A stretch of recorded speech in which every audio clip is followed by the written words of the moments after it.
इयत्ता 3री ते 12वीच्या नवीन शैक्षणिक धोरणानुसार राज्यातील शालेय शिक्षणाच्या पुस्तकात SCERT-ने मनुस्मृतीमधील काही श्लोकांचा समावेश करण्याचा प्रस्ताव मांडलेला आहे।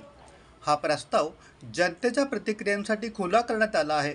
या प्रस्तावाला राष्ट्रवादीचे आमदार डॉक्टर जितेंद्र आव्हाड यांनी विरोध केला असून बुधवार दिनांक 29 मे 2024 रोजी महाड येथे आव्हाड देखील मनुस्मृतीची होळी करून ते सरकारच्या या निर्णयाचा निषेध करणार आहेत।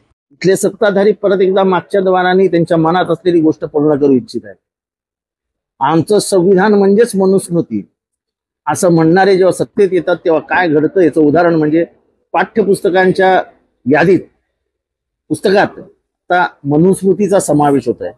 ज्या मनुस्मृतीने ह्या भारताचं वाटोळं केलं, समाजामध्ये दुही माजवली, समाजामध्ये चातुर्वर्ण्याचा निर्माण केला, जातीभेद निर्माण झाला, स्त्रियांना तर सर्वात घाणेरडी वागणूक देण्याची पद्धती या मनुस्मृतीने जन्माला घातली। ती मनुस्मृती परत आणली जाते। जे लोक 1950 साली म्हणाले की आम्हाला तुमचं संविधान मान्य नाही, आमचं संविधान म्हणे मनुस्मृती, तीच लोक आता परत एकदा मनुस्मृती आणण्याचा प्रयत्न करत आहेत आणि तुम्हाला आणि मला संविधान वाचवायचं आहे। बाबासाहेब आंबेडकरांनी 1927 मध्ये मनुस्मृती दहन केलं आणि 1950 मध्ये संविधान जन्माला घातलं। आज मनुस्मृती येते, बहुजनांनो जागे व्हा, नाही तर 5000 वर्ष तुमच्या वाडवडिलांना जे भोगावं लागलं ते तुम्हाला आणि मला भोगावं लागेल। त्यासाठी आपण महाडला जातोय। डॉक्टर बाबासाहेब आंबेडकरांचं स्मरण करून आपण मनुस्मृतीचं दहन करतोय।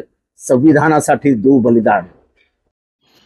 आपला भारत या चॅनलला आपण अद्यापपर्यंत सबस्क्राईब, लाईक आणि शेअर केलं नसेल तर आत्ताच करा। तसेच आपल्याला या विषयावर काय वाटते त्याबद्दल कमेंट्स करायला विसरू नका। रवींद्र थोरात, आपला भारत न्यूज, बदलापूर।